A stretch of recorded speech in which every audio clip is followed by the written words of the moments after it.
மே மாதம் 22ஆம் தேதிக்கான ஜீவ ஊற்று வேத தியானம் சங்கீதம் 18 வசனம் 10. கேருபின் மேல் ஏறி வேகமாய் சென்றார், காற்றின் செட்டைகளை கொண்டு பறந்தார் என்பதே. காற்றுக்கு செட்டைகள் உண்டா என்ற கேள்வியோடு இன்றைய தியானத்தை தொடங்குவோம். இங்கே காற்று என்பது என்ன என்பதை முதலாவது பார்க்கலாம். எபிரேயர் 1:7 தேவ தூதரை குறித்தோ தம்முடைய தூதர்களை காற்றுகளாகவும் தம்முடைய ஊழியக்காரரை அக்கினி ஜுவாலைகளாகவும் செய்கிறார் என்று வேதம் தெளிவுபடுத்துகிறது.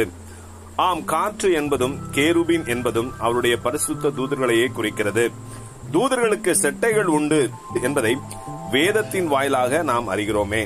சரி, கர்த்தர் யாரை தமக்காக பயன்படுத்துவார் என்றால், யார் அவருடைய சித்தத்தை செய்வதையே தன் தலையாய கடமையாக கருதி செயல்படுகிறார்களோ அவர்களும், கர்த்தருக்கு சேவை செய்ய தன்னை அர்ப்பணித்து அவரை தன் எஜமானாக ஏற்றுக்கொண்டு அவருக்கு முன் பணிந்து நடப்பவர்களும், கர்த்தரிடத்தில் இருந்து வார்த்தை அல்லது கட்டளை கிடைத்தவுடன் அந்த கட்டளையை ஏனென்று கேட்காமல் நிறைவேற்ற முழுமனதோடு ஒப்பு கொடுப்பவர்கள் யாவரையும் கர்த்தர் தமக்காக பயன்படுத்துவார்.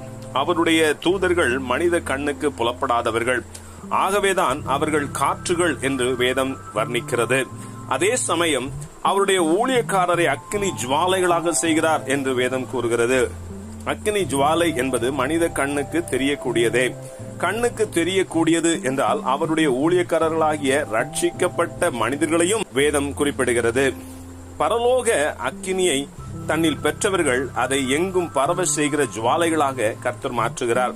இதையே லூக்கா 12:49 பூமியின் மேல் அக்கினியை போட வந்தேன், அது இப்பொழுதே பற்றி எரிய வேண்டும் என்று விரும்புகிறேன் என்று கர்த்தர் கூறுகிறார். சரி, அந்த பரலோக அக்கினி என்பது என்ன என்றால், அந்த அக்கினி பரலோக பரிசுத்தத்தை குறிக்கிறது. பரிசுத்தம் பூமியில் எங்கும் பரவினால் அங்கு பாவ அசுத்தங்களும் அருவருப்புகளும் சுட்டெரிக்கப்பட்டு எங்கும் பரிசுத்தம் பரவ வேண்டும் என்பது தேவ சித்தமாக இருக்கிறது. பரிசுத்தம் எங்கும் பரவினால் என்ன நடக்கும் என்றால், ஏசாயா 11:9 என் பரிசுத்த பர்வதம் எங்கும் தீங்கு செய்வாரும் இல்லை, கேடு செய்வாரும் இல்லை.